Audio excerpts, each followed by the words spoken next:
নমস্কার।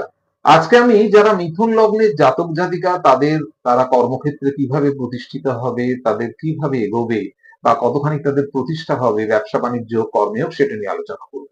কিন্তু সবার আগে বলি আমাদের আলোচনা যদি আপনাদের ভালো লাগে অবশ্যই আপনারা আমাদের চ্যানেলকে ফলো করবেন, কমেন্ট বক্সে লিখবেন। ধরা যাক আপনার মিথুন লগ্ন। মিথুন লগ্ন যদি হয় আমরা সাধারণত যে রাশি চক্র ব্যবহার করি এরকম তার মেষ, বৃষ, মিথুন এই জায়গাটা হবে আপনার লগ্ন, এই জায়গাটা এবং এটাকে ধরবেন ১ নম্বর। এটাকে ১ নম্বর ধরে যদি অ্যান্টি ক্লকওয়াইজ দেখি তাহলে ১০ নম্বর ঘর বৃহস্পতি।